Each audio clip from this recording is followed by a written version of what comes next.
사랑하는 성도 여러분, 시청자 여러분, 이 시간은 사랑장 5번째 시간입니다.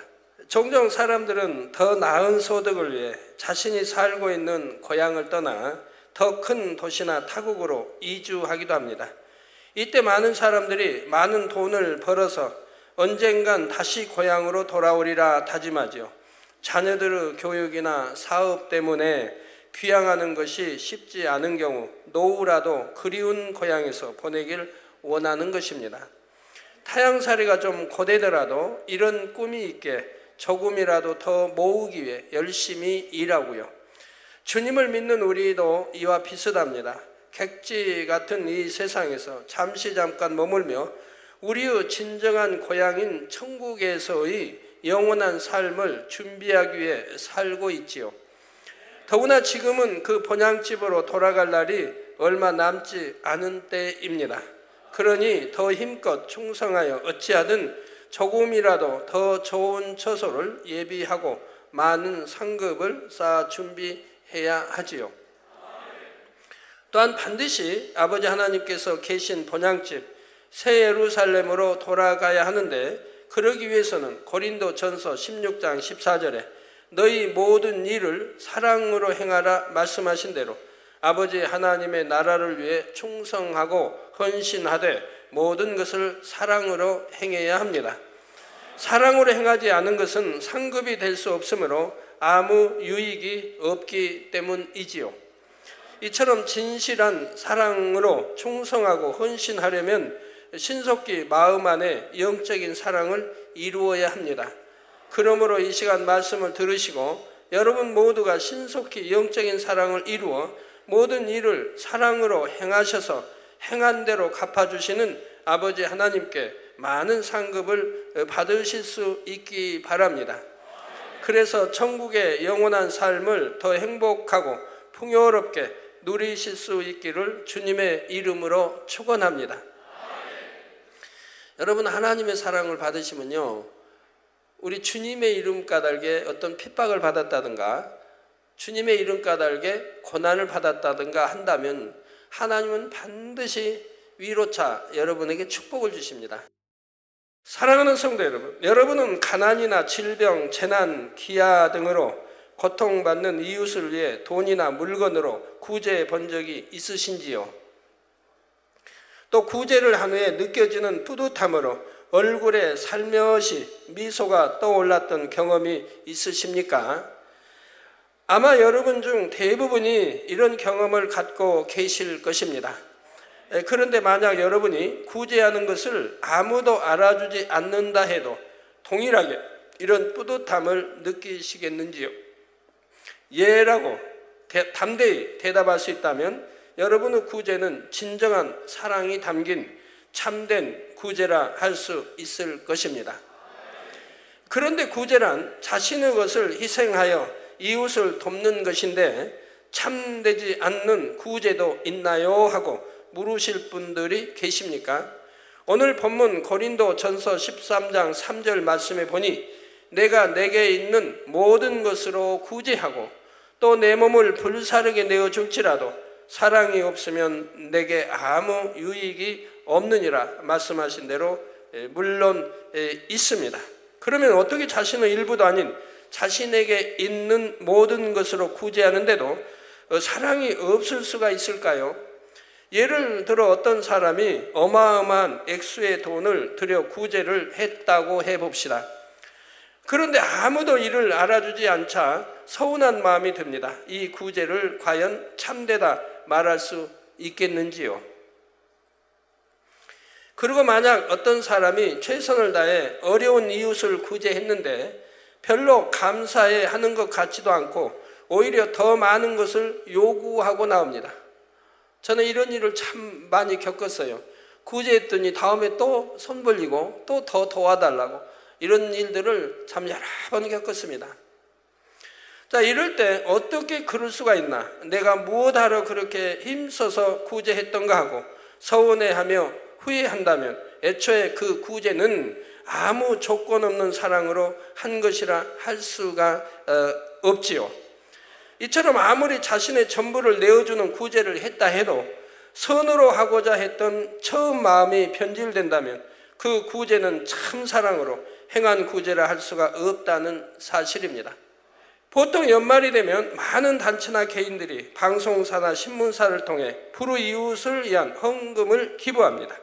어떤 이들은 많게는 억대의 성금을 기부하기도 하죠. 오늘날은 100억대까지도 하는 데도 혹여 있긴 있죠. 그런데 기부자의 실명이 공개되지 않는다고 해도 변함없이 구제를 할까요? 아마 그렇지 않은 경우가 많을 것입니다. 저희도 작년 수해 이런 했으면 구제 안 했나요? 언론 신문사에도 있고 했지요. 그렇지만 여러분들에게 공포도 안 했죠.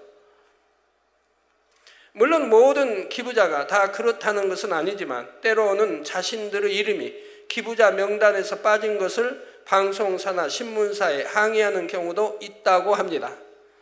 세상 사람들만 그런 것이 아니라 주님을 믿는다 하는 이들 중에도 내가 직분자요 이만큼 사랑이 많은 사람임을 드러내고자 형식적인 구제를 하는 경우도 있는 것입니다.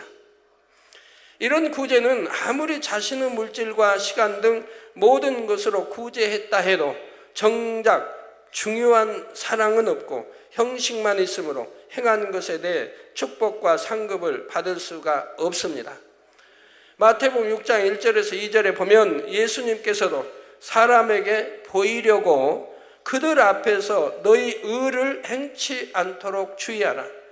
그렇지 아니하면 하늘에 계신 너희 아버지께 상을 얻지 못하느니라.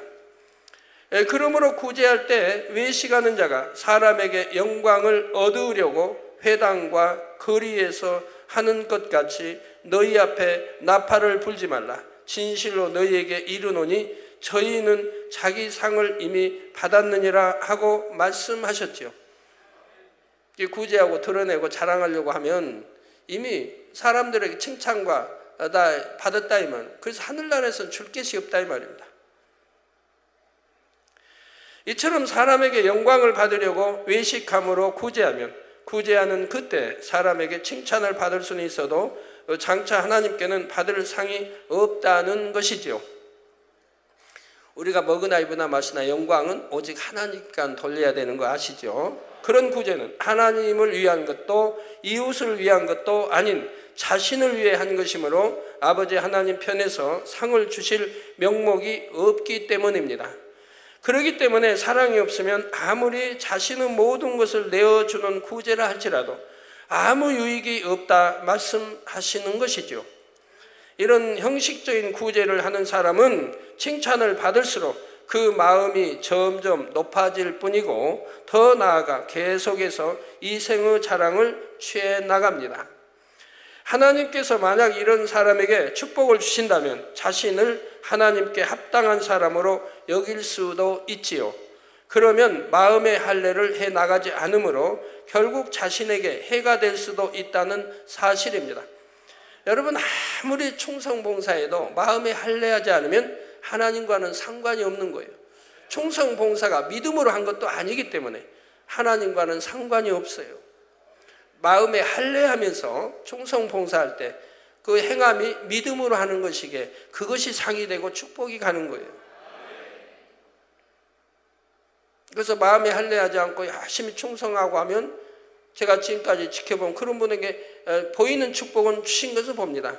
그러지만 그 축복이 이제 어떠한 경우에 자기 유익을조차 하나님 멀리한다든가 여러 문제가 생길 때는 거두어지는 것을 보게 돼요. 일례로 여러분이 좀 전에 우리 봉사대 창설하고 머리 됐던 분이 육적으로 얼마나 충성했습니까? 여러분이 보는 대로 열심히 충성했죠. 그래서 아버지가 축복도 많이 주셨죠. 부채도 갚아주시고 부도 나서 감옥에 갈 거 다 해결해 주시고 다 이렇게 축복을 주셨어요. 그랬더니 마음에 할례하지 않으니까 결국은 이제 배신으로 98년도에 나오는 걸 보고 99년도 그러고 나서 그 뒤로 하나님이 외면하셔 모든 사업터가 불타버리고 그리고 병들어 버리고 그래서 서울을 떠나야 하고 이렇게 망해버리는 걸 볼 수 있지 않습니까? 우리 재단에 오기 전에는 그 부인 되신 분이 자결하려고 했습니다. 자살하려고요. 도저히 못 살겠으니까. 그런데 우리 교회 와가지고 이제 안정을 찾고 또 부채도 갚고 축복도 받아나가고 이렇게 했던 가정이, 그러니까 마음의 할례는 안 하고 육으로만 충성했다면, 그러니까 충성한 현재는 복을 주셨지만 이제 그 마음이 변개했을 때, 재단을 떠났을 때 모든 것이 무너져 버리는 것을 볼 수가 있습니다. 그 병들어 버리고요. 그래서 마음에 할례하지 않으면 하나님과 상관이 없는 거예요.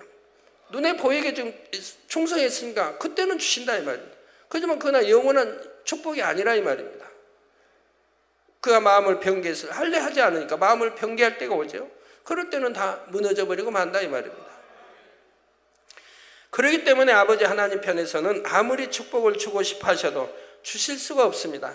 오히려 주시면 오히려 그것이 망하는 길로 가게 된다 이 말입니다. 축복을 육적인 축복 받으면 오히려 하나님을 등지고 멀리하고 충성이 식어지고 하게 된다 이 말입니다. 그러면 진정한 사랑으로 하는 참된 구제는 과연 어떤 구제일까요? 예수님께서는 마태복음 6장 1절에서 2절에 외식에 대해 엄히 경계하신 후 3절 4절에 너는 구제할 때 오른손에 하는 것을 왼손이 모르게 하여, 한 몸에 달려있는데 오른손이 하는 것을 왼손이 모르게 하라고 하면 과연 어떠한 말씀이겠습니까? 내 구제함이 은밀하게 하라. 은밀한 중에 보시는 너희 아버지가 갚으시리라 말씀하시며 어떻게 구제해야 하는지를 가르쳐 주십니다. 바로 은밀하게 하라 말씀하시죠. 자, 그런데 혹여 여러분들 중에 그럼 구제한 것이 남들에게 알려지면 상을 받을 수 없다는 것인가? 구제한 것을 밝히면 무조건 진실치 못한 구제인가 하고 오해하실 분이 계신지요? 오른손에 하는 것을 왼손이 모르게 하라는 것은 그런 의미가 아닙니다. 그래서 오른손에 하는 것을 왼손이 모르게 하라는 것은 그런 의미가 아닙니다. 바로 남에게 보여 칭찬받으려고 구제하는 일이 없도록 칭찬받기 위해서, 또 나는 이런 사람이다, 나를 알아달라, 나는 이렇게 선을 베푸는 사람이다, 그런 마음으로 하지 않도록, 구제하는 일 없도록 그만큼 자신의 마음을 철저히 지키라는 의미이지요. 오직 마음에서 우러나는 진실한 사랑으로만 이웃의 유익만을 위해 구제하라는 말씀인 것입니다. 이처럼 이웃을 사랑하여 구제하는 사람은 누가 알아주든 알아주지 않든 상관하지 않습니다. 자기 드러내려고 하고 알리려고 그래서 구제한 게 아니니까요. 구제를 함으로써 이웃의 형편이 나아진다면 그것이 기쁜 것이지, 선행이 드러나 남들에게 칭찬을 받으면 오히려 민망하게 여기죠. 주님으로부터 값없이 받은 은혜가 너무나 크기에 어찌하든 자신도 베풀기 원하는 마음이기 때문입니다. 자, 또한 사랑과 선행을 너무나 기뻐하시는 주님께서 얼마나 기뻐하실까 하는 생각에 자신도 기쁜 것이고요. 더구나 은밀한 중에 보시는 아버지 하나님께서 행한 대로 축복과 상급으로 갚아주실 것을 믿게 더욱 행복합니다. 아버지 하나님께서 가장 기뻐 받으시는 구제는 이처럼 자신이 드러나는 것과 상관없이 하나님과 이웃을 위해 구제할 수 있는 것만으로도 감사하며 참 사랑으로 행하는 구제라는 사실입니다. 아버지 하나님께서는 잠언 15장 3절에 여호와의 눈은 어디서든지 악인과 선인을 감찰하시느니라 말씀한 대로 아무리 은밀히 행하는 선행이라도 놓치지 않으시고 반드시 축복과 상급으로 갚아주십니다. 그러니까 여러분 어찌하든 선행해야 돼요. 선을 행해야 돼요. 당장 지금 유익이 안 된다, 지금 당장 손해를 본다 해도 선행을 행해야 돼요. 그러면 아버지가 보고 계신다 이 말입니다. 내가 악한 생각, 악한 행함, 또 유익을 위해서 어떤 악한 행동이 나왔다면 하나님은 보시되 너는 악인이다 하신다 이 말입니다. 악인이다 하시면 하나님이 너는 내 아들이다, 내 백성이다 라고 하시지 않는다 이 말입니다. 너는 마귀의 자녀다 하신다 이 말입니다. 그러나 선한 일을 했을 때는 그래 너는 참 내 아들이다, 딸이다, 또는 넌 내 백성이다, 하늘의 백성이다 라고 인정하신다 이 말입니다. 그럼 하나님이 어느 손 들어주겠어요? 선한 선인 손 들어주죠. 어떤 어려움이 닥쳤을 때, 어떤 문제가 있을 때, 막힘이 있을 때 하나님이 기도에 응답하시고 풀어주시죠. 선한 행함을 받습니까? 선한 마음을 봤으니까 항상 선한 편에 하나님이 서 계신다 이 말. 전지전능하신 하나님 무엇을 못하십니까? 이 하나님이 선한 자의 손을 들어주신다 이 말. 그러니까 불통이 형통하게 되고 형통은 더 형통하게 되는 것이죠. 이건 진리에 영원히 변치 않는 참 진리인데도 이거 하나를 여러분들이 행치 못하는 분들이 너무나 많이 있다 이 말입니다. 그러니 믿음이 없다는 거죠. 믿는다고는 해도 참 영적인 믿음이 없기 때문에 당장 눈앞에 보는 유익만 쫓아간다 이 말입니다. 내가 손해를 얼마나 번다 할지라도 정말 이것이 선이라면 선을 택해야 할 터인데 그러지 못한다 이 말이에요. 그리고 나는 기도하는데 하나님이 축복 안 해주시나? 나는 이만큼 충성하는데 왜 축복 안 해주시나? 라고 말하는 분들도 있는 거지요. 사도행전 10장에 나오는 고넬료는 이런 축복을 받은 대표적인 인물이죠. 그는 이방인이랄지라도 하나님은 이방인이랄지라도 안 입으십니까? 다 지켜보지요. 66억의 모든 인구 하나님이 하나하나 다 지켜보시는 겁니다. 사도행전 10장 2절에 그가 경건하여 온 집으로 더불어 하나님을 경외하며 백성을 많이 구제하고 하나님께 항상 기도하더니 한대로. 그가 경건하여, 즉 하나님이 믿는 백성이 아니라 이 말입니다. 그런데도 그가 경건하여 온 집으로 더불어 하나님을 경외. 이게 본인뿐이 아니라 가족까지 다 하나님을 경외한다. 하나님을 그가 경건하여 온 집으로 더불어 하나님을 경외한다. 중심으로 영으로 사랑해봐요. 가정 왔을 때 부모가 중심으로 하나님을 첫째로 사랑하니까 그러니까 그 자녀들이 아주 바르게 자란다 이 말입니다. 아들도 딸도 아주 바르게 자라요. 정말 하나님을 사랑하고 부모도 사랑하고 목자도 사랑하고 바르게 자란다면 그 딸 중에 아까 여기 예수 선교단에 여기 아까 좀 무용도 하던데 부모가 정말 중심에서 하나님을 사랑하면 자녀들도 따라가는 거예요. 세상 바라보지 않고요. 부모의 그 영향력을 직접 받는 거죠. 그 부모들은 오늘 다교장실 같은 가족의 부모들은 첫째로 하나님을 사랑한다 이 말입니다.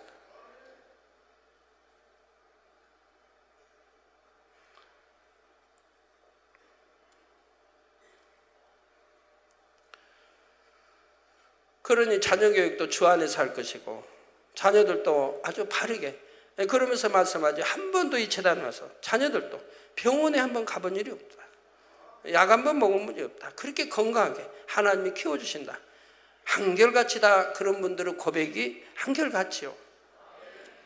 그래서 하나님을 경외하며 백성을 많이 구제하고 이게 얼마나 선한 일을 합니까? 하나님께 항상 기도하는 하나님 믿는 그런 뭐 유대인도 아니고 유대 저기도 아니고 이스라엘 백성도 아니고 우리 만민 성도도 아니고 그런데도 항상 그는 선하니까 신을 인정한다 이 말입니다. 창조주 하나님을 인정합니다. 그렇기 때문에 하나님께 항상 기도하더니 고넬료는 하나님을 경외하며 구제에 힘썼습니다. 그는 가이사라에 주둔하고 있던 로마 군대의 백부장으로 이스라엘을 이제 백부장으로 이제 한 지역을 담당하고 있었습니다. 고넬료는 이처럼 로마라는 강대국의 군대 장관으로서 큰 권세와 명예를 가지고 있었음에도 사실 뭐 백부장이 큰 권세라면 얼마나 크겠습니까? 근데 왜 큰 권세라고 하냐면요. 전에 우리 36년 일제 치하 때 보면 헌병 대장만 돼도 이게 헌병의 한 뭐 대위만 돼도요. 대위만 돼도 그 권세가 대단했어요. 칼 차고 누가 뭐 반항하면 칼로 그냥 빼서 금방 칠 것처럼 하는 거 보잖아요. 권세가 그렇게 대단해요. 그런데 누가 뭘 할 사람 있습니까? 설령 배워버렸다 해도 그 배웠다고 뭐 감옥 가고 재판받고 하지 않는다 이 말이에요. 그만 권세. 비지배국이기 때문에 지배국으로서의 그 많은 위치이면 그만 권세가 있는 걸 본다 이 말이에요. 그래서 그런 의미의 권세지 오늘날은 민주주의 평화시대 그 위치에서는 그런 권세는 없지요. 이해를 잘 해주세요. 그래서 권세와 명예를 가지고 있었음에도 유대인들을 구제할 만큼 선하고 사랑이 많았지요. 이런 고넬료를 기뻐하신 하나님께서는 베드로를 주관하셔서 고넬료가 복음을 듣게 하시고 이방인으로서는 최초로 성령을 받도록 하셨습니다. 자신은 물론 그의 가족과 친구들까지 구원을 받았죠. 그들의 영향하에 있는 가족들, 일가 친척, 친구들까지 또 하나님을 경외하고 사랑하는 이런 사람들이 됐다 이 말이에요. 그러니 그들에까지 전부 축복이 가는 것을 볼 수가 있더라 이 말입니다. 마치 작은 보석이 많은 모래들과 섞여 있어도 빛이 비치면 보석의 강렬한 반짝임으로 인해 수많은 모래알 속에서 보석이 드러나듯이 진실한 선과 사랑을 가진 자녀는 아버지 하나님의 눈에 확연히 보이게 된다는 사실입니다. 사도행전 9장에는 선행과 구제하는 일이 심히 많았던 다비다라는 여제자가 나오는데, 다비다는 죽었다가 다시 살아나는 놀라운 축복을 받았습니다. 다비다의 선행과 구제가 얼마나 진실했던지 베드로가 다비다의 시체를 누인 곳에 다다르자 39절 후반절에 모든 과부가 베드로의 곁에 서서 울며 도루가가 즉 다비다가 저희와 함께 있을 때 지은 속옷과 겉옷을 다 내어 보이거늘 한대로 다비다의 선행을 말하며 다비다의 죽음을 진심으로 안타까워했습니다. 즉 선행을 많이 베풀었다 이 말입니다. 이처럼 선행과 구제를 통해 큰 축복을 받은 고넬료와 다비다의 공통점은 하나님을 뜨겁게 사랑하여 늘 기도하고 이웃을 사랑하여 구제에도 힘썼다는 사실입니다. 즉 선한 마음을 가졌고 행함으로 보여주었지요. 이러기 때문에 죽은 자였더라도 많은 이들이 지금 이 여인에 대해서 지금 칭찬한다 이 말이에요. 이렇게 선한, 이렇게 선을 베풀었고, 그러니까 감동함을 받은 베드로가, 감동을 받았다면 성령이 역사를 한 거죠. 베드로가 기도해 주니 살아났다 이 말입니다. 이스라엘도 소경이 참 많았습니다. 문둥병자도 많았습니다. 그런데도 문둥병자 하나도 치료받지 못했다 이 말이에요. 성경에 나오지 않아요? 오직 이방인 나만 장군만 치료를 받았다 이 말입니다. 하나님의 능력의 총계. 왜 그랬냐고 나오지 않습니까? 우리 주님 말씀하잖아요. 그렇게 치료받을 만한 그는 선한 마음이고, 그리고 하나님을 경외할 수 있는 사람이고, 그런 행함, 그러기 때문에 거기는 하나님의 선지자를 통해 치료해 줬는데, 그 당시에 문둥병자 많아도 다른 사람은 치료받지 못했다 이 말. 이렇게 하나님이 치료하는 이유가 있다면, 소경들도 많았습니다. 그러나 다 치료받은 게 아니죠.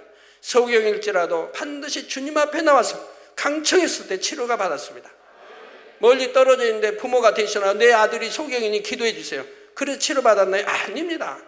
그건 치료하지 않는다 이 말이에요.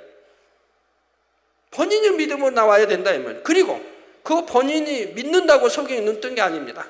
그가 정말 선한 자여야 한다 이 말이에요. 그래서 성경에 보면 이 소경이 눈 떴을 때 얼마나 그 마음이 선합니까?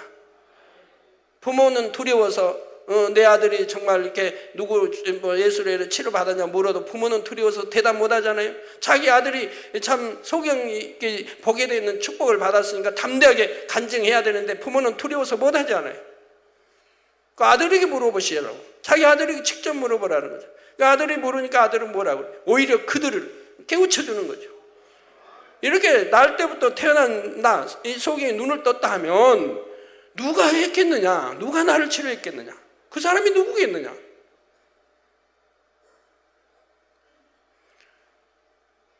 어찌하여 그걸 내게 묻느냐? 날 때부터 참 소경된 사람이 눈을 떴다는 말은 들어본 적이 없다 이 말입니다. 그런데 내가 눈을 떴다 하면, 내가 본다 하면 그분이 누구겠느냐? 라고 오히려 그들에게 질문을 합니다.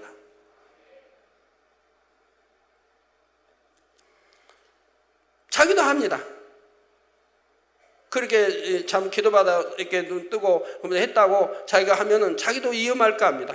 그런데도 담대하게 하지 않습니까? 이런 선, 변개하지 않는 참 진리, 이런 선, 이런 선을 가진, 그리고 믿음을 가지고 소경이도 나왔으니 기도해서 치료받은 것이라 이 말입니다. 그렇지 다 받은 게 아니라, 주님 앞에 나온다고 다 해준 게 아니라 이 말. 근데 오늘날 보면 우리 성도들 내 아들이 어디 다리가 다쳤으니 기도해 주세요. 본인은 왜 못 오나요? 본인이 믿음으로 와서 기도를 받아야 바로 역사가 되는 건데, 본인이 믿음이 없으니까 본인은 못 오고, 내 남편이 이렇게 기도해 주시면 나을 줄 믿습니다. 본인이 남편이 믿음이 있다면 직접 나와서 기도 받을 거 아닙니까? 그리고 나을 줄 믿습니다 한다면, 진리하고 반대로 말한다면, 진리는 내 믿음대로 되라, 믿는 자에게 역사하는데, 직접 나오지 못하는 경우가 성경에 나옵니다. 대신 기도받는 경우, 그것은 지금 죽어가고 있다든가, 자기 딸이 지금 당장 죽어가고 있다든가, 아니면 정신 이상, 귀신이 들렸다나, 이런 경우는 나올 수가 없지요, 본인이. 그래서 부모가 대신 사랑과 믿음을 가지고 간구합니다. 아니면 내 하인이 지금 중풍으로 꼼짝도 못한다면, 지금같이 휠체어가 있어서 싣고 올 수 있는 상황도 아니고, 그럴 때 그 백부장, 그 주인 되는 분이 나와서 믿음으로 강청한다 이 말입니다. 아니면 장로들을 보내서 강청한다 이 말입니다. 그래서 그 주인의 선함과 또 이렇게 그 믿음과 행함을 보고 우리 주님이 역사하신다 이 말입니다. 그런 경우 본인이, 그러니까 여러분도 만약 뇌출혈로 쓰러져서 병원에 입원했다, 그러면 본인이 믿음을 내보일 수 없지 않습니까? 그런 경우는 대신 가족이 나와서 기도를 받는 것이죠. 이런 경우들이 아니라면, 또 귀신이 들렸다든가 정신 이상이 이런 경우가 아니라면 본인들이 나와서 믿음으로 기도를 받아야 된다 이 말이에요. 아이고 우리 아버지 지금 3기여서 고통이 심해서 기도받으러 못 나오는데 기도 좀 해주세요. 살고자 한다면, 믿음이 있다면, 기도받으면 내가 낫는다는 믿음이 조금이라도 있다면 어찌 고통스럽다고 나오지 않겠습니까? 천리길이라고 해서 오지 못하겠습니까? 낫는다는 믿음이 있다면. 그러면 저기 병원에, 저기 서울대 병원에 거기 가서 수술 받자면 올 거 아닙니까? 그건 돈 들어도 멀어도. 믿음도 없는 분들을 기도해달라고 찾아온 분들이 참 많이 있어요.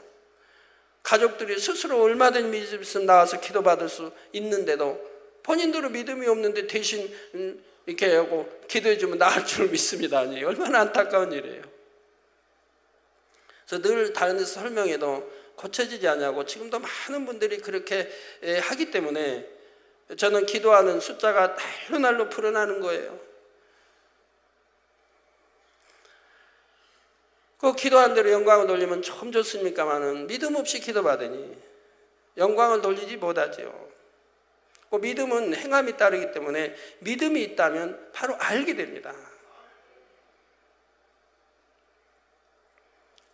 자, 또한 다비다는 여제자라 불린 것으로 볼 때 복음 전파에도 힘썼을 것을 알 수 있고요. 우리 많은 성도님들도 하나님을 뜨겁게 사랑하시니 어찌하든 하나님 나라의 보탬이 되고자, 그리고 목자가 많은 교회들과 가정들을 구제하는 데 힘이 되어 주시고자 열심히 일하여 모은 것을 하나님께 드리고 또 드리는 것을 봅니다. 그것을 모아서 얼마든지 좋은 집, 좋은 옷, 좋은 음식을 누릴 수 있는데도 하나님을 사랑하고 목자를 사랑하며 내 형제 자매를 사랑하니 그 모든 것을 다 포기하고도 너무나 기뻐하시지요. 아버지 하나님께서는 이처럼 진액을 다하시는 여러분의 마음을 받으시고 이 땅에서 영육간의 좋은 것들로 풍성히 채워주실 뿐 아니라 천국에서 아름다운 처소를 예비해 주시되 당연히 최상의 것들로 예비해 주시는 것입니다. 그러므로 우리 성도님들은 사람에게 칭찬받기 위한 구제가 아니라 그 사랑의 향이 오직 하나님 앞에 상달되는 구제에 힘쓰심으로 영육간의 풍성한 축복을 누리시기 바랍니다. 성도 여러분, 이런 진실한 사랑의 구제를 하기 위해서는 결국 마음의 선과 사랑을 이루어야 합니다. 마음의 선과 사랑이 임하면 그만큼 더 진실하고 참된 사랑의 구제를 할 수가 있지요. 뿐만 아니라 마음의 선과 사랑이 임한 만큼 성령의 음성도 더 밝히 들을 수 있게 더 온전한 구제를 할 수 있게 된다는 사실입니다. 성령의 주관, 인도를 받는 것이 중요한 이유는 주 안에서의 구제는 세상의 구제와는 다르기 때문에 하나님의 뜻대로 순종할 때 온전한 구제를 할 수 있기 때문이지요. 주 안에서의 구제는 사람이 기본적인 생활을 하는데 필요한 양식과 의복, 집, 물질 등을 공급해 주는 것만이 아니라 영혼의 양식을 공급해 주어서 영혼을 살리는 구제가 되어야 하는 것입니다. 의미 없는 구제가 아니라 영혼도 살리며 곁들여 구제하는 것이, 이것이 참 구제가 될 수 있는 거죠. 영혼 뭐 살리지도 못하고 어차피 그냥 세상 하다가 지옥 거기 구제했다고 해서 의미가 있겠습니까? 아니면 세상 어쩌가고 맨 뭐 노림이 나고 허랑방탕한 거기에 구제해주면 되겠습니까? 오히려 그건 잘못되게 하는 것이지요. 구제도 선한 구제라 해도 해야 할 구제가 있고 하지 말아야 할 구제가 있는 것이죠.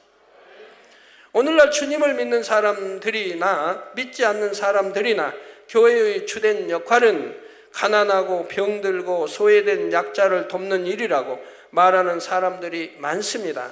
물론 이 말이 틀린 말은 아니지요. 그러나 교회의 첫째 되는 사명은 복음을 전파하여 영혼들을 구원하고 영혼들이 영적인 평안을 얻게 하는 것입니다. 구제의 궁극적인 목적도 결국은 여기에 있는 것이고요. 육적인 생명만을 위한 구제는 이 땅의 삶에 잠시 위로를 줄 수는 있지만 결과적으로 볼 때는 영혼을 구원할 수가 없기 때문에 사랑 없는 구제처럼 아무 유익이 없다는 사실입니다. 그래서 성경에도 보면 구제하되 될 수 있으면 믿는 가정들에게 구제하기를 당부하고 있죠. 신약에도. 그러므로 구제를 할 때는 성령의 주관을 받아 적절한 상대에게 알맞는 구제를 하는 것이 중요합니다. 여러분 이웃에 보면요, 또 선한 사람들이 있거든. 하나님을 안 믿는데도 선하다면 저 사람은 내가 열심히 어려우니까 구제해주고 도와주면 정말 마음의 문을 열고 전도받아서 구원받겠구나 한다면 여러분 그런 데는 열심히 또 구제하려고 하겠죠. 그 영혼을 구원하기 위해서, 구제도 겸해서 영혼을 구원하기 위해서. 그러나 아주 강팍하고 마음을 닫고 사는, 전도에도 뭐 그런 게 어디 있느냐라고 하고 거기가 어렵게 산다. 그럼 여러분 구제해주고 싶은 마음이 안 생기겠죠. 구제해줘봐야 소용이 없으니까. 근데 구제하지 말라는 건 할 수 있으면 하되, 그러나 구제해도 소용이 없는 그런 사람도 있는 것을 봐요. 그러나 구전이 너무 감사해서 눈물 흘리고 마음의 문을 열고 천도도 받아들이는 이런 사람들이라 하면 얼마든지 구제할 수 있지 않겠습니까? 적절하지 않는 구제는 구제받는 사람으로 하여금 오히려 주님을 더 멀리하게 만들기도 하고 자칫하면 사망의 길로 가게 할 수도 있기 때문입니다. 예를 들어 간혹 어떤 사람들은 신앙생활은 안중에도 없고 구제받는 것만을 위해 교회에 오는 등 교회의 선한 의도를 악용하려는 목적으로 교회에 오는 경우도 있죠. 자, 이런 경우에 구제를 한다 해도 상대방이 오히려 하나님을 서운케 만들도록 돕게 됩니다. 그렇기 때문에 이런 사람들을 무조건 구제해 준다면 교회만 어려움을 당할 뿐 아무런 유익도 되지 않지요. 믿음이나 선한 마음이 조금이라도 있다면 구제를 받을 때 하나님께 감사하고 교회에 감사하여 그래도 신앙생활을 잘해서 구원받기 위해 교회에 나올 것입니다. 자, 그러면 점점 믿음이 성장하게 되고 때가 이르면 필요한 것들을 스스로가 하나님께 구하여 응답받아 나가는 신앙이 되지요. 자신의 믿음으로 11조는 물론 감사 등 각종 헌물도 드리게 되는 것입니다. 그렇다고 해서 믿음이 없는 사람이라 하여 무조건 구제의 대상에서 제외해버리면 안 되지요. 세상 사람에게도 구제해서 주님의 사랑을 전해야 하고 믿음이 연약한 초신자의 경우 믿음이 자랄 때까지 힘이 되어주는 것이 중요합니다. 그러면 여러분 전도해 놓고 그 다음에 나 몰라라 하면 안 되죠.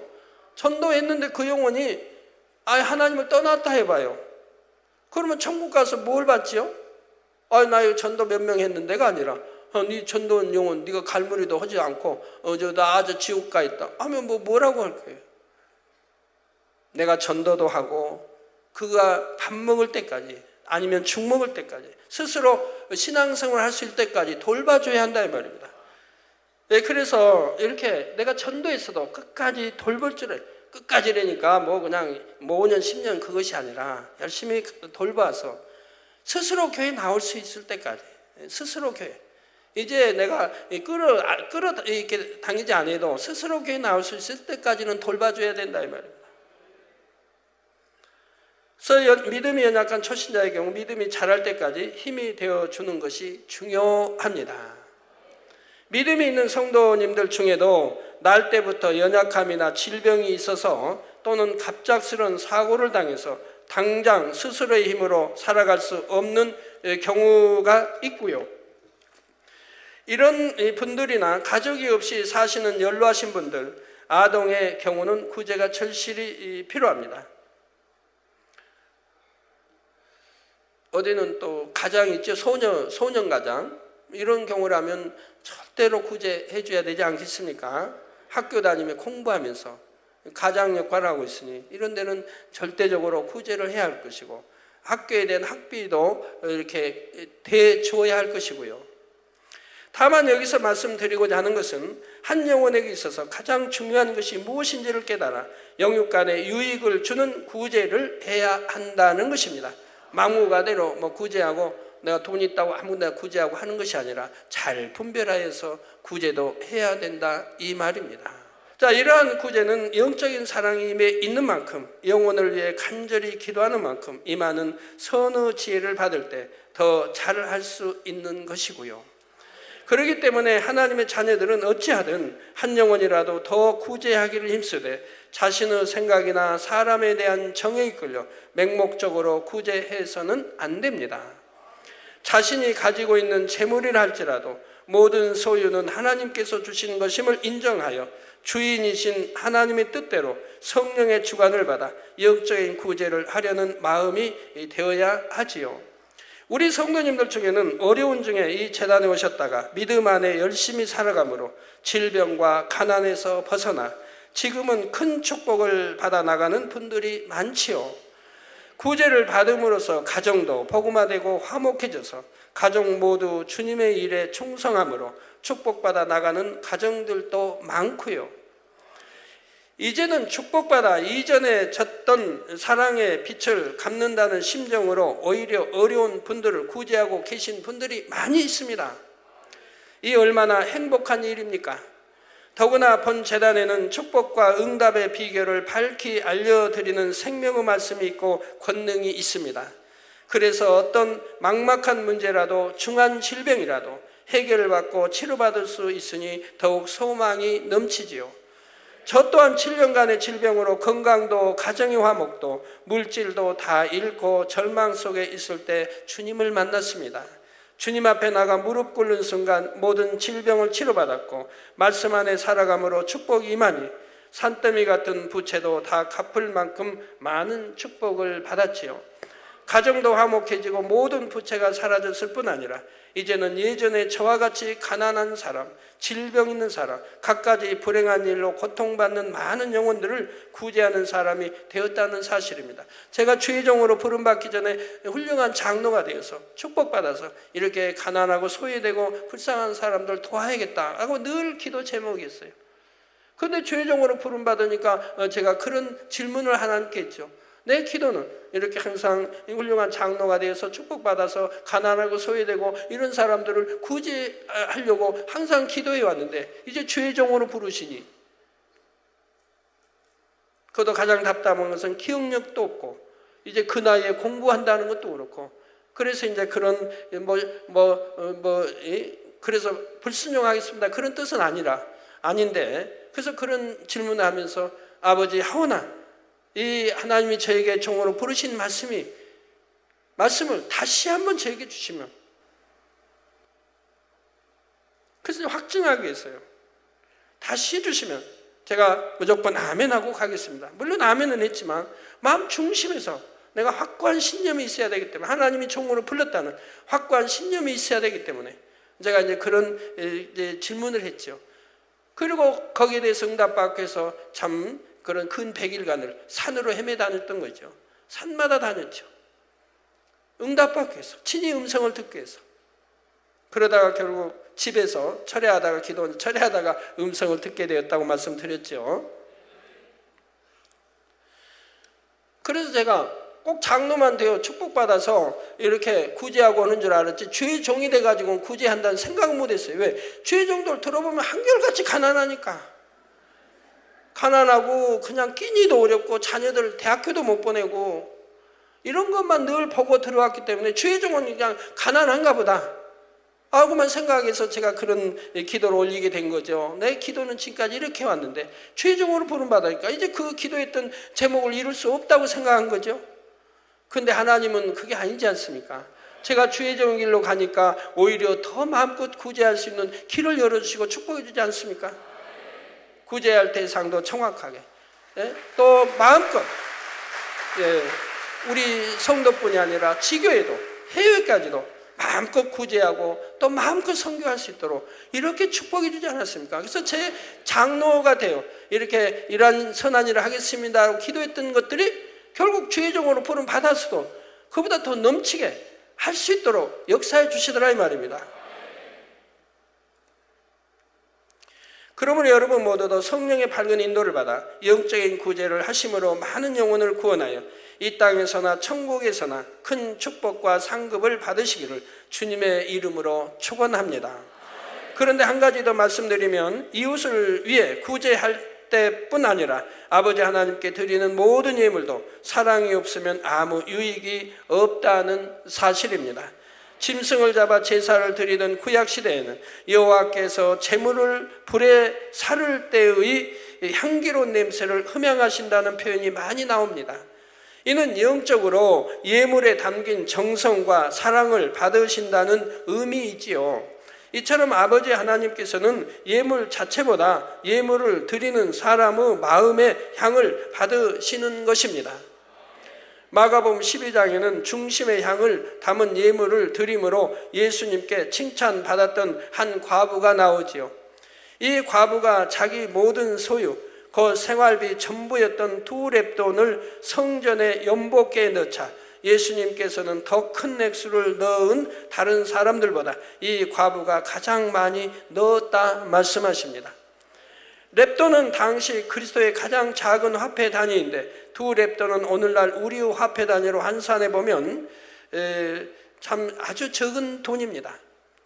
뭐 한 10,000원이 될까요? 그러나 2000년 전과 지금 환산할 수는 없지요. 물가금 모든 게 다르니까. 하지만 그 돈이 지극히 적은 돈이었다 이 말입니다. 예수님께서는 왜 많은 돈을 넣은 사람들이 아니라 2렙돈이라는 작은 돈을 드린 과부를 칭찬하셨을까요? 마태복음 6장 21절에 예수님께서는 내 보물이 있는 그곳에는 내 마음도 있느니라 말씀하셨습니다.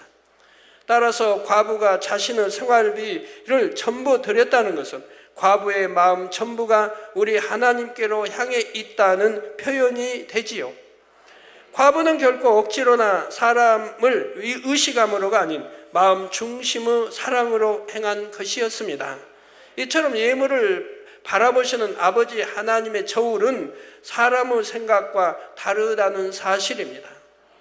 그러므로 여러분 모두는 11조와 감사헌금, 건축, 선교, 구제헌금 등 각종 예물을 드리실 때마다 이 정도면 되겠지 하는 적당한 마음이 아니라 그 무엇보다도 여러분의 마음과 사랑 전부를 담아 드리실 수 있기를 바랍니다. 사랑하는 성도 여러분, 결론 말씀드립니다. 마태복음 25장 34절 후반절에서 36절에 보면 우리 주님께서 심판 때 의인들에게 내 아버지께 복받을 자들이여 나와 창세로부터 너희를 위하여 예비된 나라를 상속하라.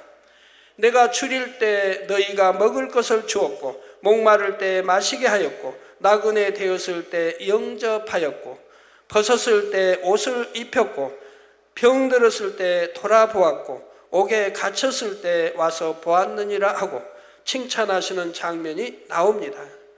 이 말씀을 들은 의인들은 우리가 어느 때 주님께 그리 행하였느냐고 묻지요. 오히려 의인들은 오히려 제가 언제 그런 일을, 선한 일을, 그렇게 주님을 그렇게 참 돕는 일을 했습니까? 라고 묻는다 이 말입니다. 그러자 주님께서는 내가 진실로 너희에게 이르노니 너희가 여기 내 형제 중에 지극히 작은 자 하나에게 한 것이 곧 내게 한 것이니라 하고 말씀합니다. 작은 자라고 해서, 권세가 없다고 해서, 명예가 없다고 해서, 가난하다고 해서 얕본 것이 아니라, 우습게 여긴 게 아니라 그런 자에게도 선을 베풀었다 이 말입니다. 이와 같이 여러분이 진실한 사랑으로 이웃을 구제하면 그 구제는 곧 우리 주님을 위해 한 것과 같고 이후에는 큰 칭찬과 상급을 받게 된다는 사실입니다. 그러므로 여러분 모두는 여러분 주변에 줄이고 목마르고 아파하는 영혼을 주님을 섬기는 마음으로 부지런히 돌아보실 수 있기를 바랍니다. 그래서 여러분의 선행과 구제가 잠시 잠깐 오면 사라질 이 땅이 아닌 하늘나라에 영원히 기록되어 빛나며 주님께 큰 칭찬과 상급을 받게 되시기를 주님의 이름으로 축원합니다.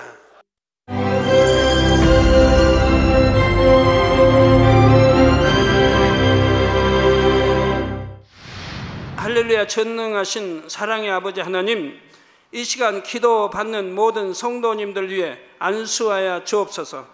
GCN 방송 시청자들이 인터넷과 화상을 통해 기도받는 지교회와 지성전 그리고 전세계 하나님의 자녀들 위에도 시공간을 초월하여 역사하여 주시기를 원합니다. 믿어지는 믿음을 주시고 부정적인 생각과 의심의 세력을 물리쳐 주옵시며 모든 시험 환난도 물리쳐 주옵소서. 머리부터 발끝까지 오장육부 뼈 마디마디 온몸의 신경 조직 세포 등 아픈 곳마다 성령의 불로 태우시고 근본의 빛으로 역사하여 주옵소서. 예수 그리스도의 이름으로 명하노니 원수마귀 사단 모든 질병 균 연약함아 물러가라. 빛이 임하라. 모든 불치 난치병도 성령의 불로 태워 깨끗하게 역사하여 주옵소서. 말라리아를 비롯한 모든 풍토병도 물리쳐 주옵소서. 감기, 기침, 열, 몸살, 독감 등 각종 유행성 질병도 다 물러가라. 어떠한 유행성 질병 균도 틈타지 않게 지켜 주옵소서. 위암, 폐암, 간암, 유방암, 자궁암, 대장암, 피부암 등 각종 암과 에이즈, 백혈병, 뇌졸중, 고혈압, 저혈압, 심장병, 폐병, 위장병, 당뇨, 부인병, 피부병, 갑상선 질환과 모든 염증도 깨끗게 하여 주옵소서. 소아마비, 중풍, 관절염, 디스크도 온전케 하여 주옵소서. 요통, 두통, 신경통을 비롯한 모든 통증은 사라질지어다. 간질, 자폐증, 우울증, 조울증, 노이로제 등 모든 정신질환도 물러가라. 모든 마비된 것도 풀어지고 일어나 걷고 뛸지어다. 눈도 잘 보이게 하옵시고 귀도 잘 들리게 하여 주옵소서. 소경은 눈을 뜨고 기머거리는 들으며 벙어리는 말할지어다. 각종 사고, 후유증도 깨끗게 하시고 부러진 뼈도 붙여 주옵소서. 화상 입은 것도 온전케 하옵소서. 화기야 물러가라. 열도 물러가라. 아버지 흉터도 나지 않게 역사해 주시기를 원합니다. 마약을 비롯하여 각종 약물과 독극물 중독도 깨끗함을 입을지어다. 죽은 신경과 세포가 살아나며 죽은 자도 살아나게 하여 주옵소서. 잉태의 축복도 주시기를 원합니다. 잉태 축복을 받으라. 예수 그리스도의 이름으로 명하노니 원수마귀 사단아 하늘 공중 곳에 잡은 악의 영들아 물러가라. 그의 사자들도 물러갈지니라. 이 땅의 악한 영, 더러운 영, 거짓되고 간사한 영, 이간질하고 미혹하는 모든 어둠들은 물러가라. 모든 흉악의 결박을 풀고 어둠아 물러가라. 빛이여 임하라. 아버지 하나님, 부르짖어 기도할 수 있는 능력을 주시고 죄를 버리고 성결될 수 있는 능력을 주옵소서. 영혼이 잘됨같이 범사에 잘되게 하시고 가정의 복음화도 이루어 주시기를 원합니다. 한 주간도 모든 사고와 재앙으로부터 지켜주시고 불통이 없는 형통한 삶을 살 수 있도록 축복해 주옵소서. 성령의 불담으로 천군 천사와 주님의 불꽃 같은 눈동자로 모든 하나님의 자녀들과 가정, 일터, 사업터를 지켜주시기를 원합니다. 학생들에게 지와 명철을 더하시고 공부도 할 수 있는 뜨거운 마음과 열정도 더하여 주옵소서. 마음과 생각을 세상에 빼앗기지 않도록 지키시고 하나님을 뜨겁게 사랑하는 학생들로 축복하여 주옵소서. 하나님의 자녀들이 먹으나 마시나 입으나 무엇을 하든지 하나님 앞에 영광 돌리는 삶이 되게 축복하여 주시기를 원합니다. 나는 하나님을 만났노라, 체험했노라, 응답 받았노라, 축복 받았노라, 간증하는 입술이 되게 역사하여 주옵소서. 아버지 하나님 감사합니다. 홀로 영광 받으옵소서. 우리 주 예수 그리스도의 이름으로 기도하옵나이다. 아멘.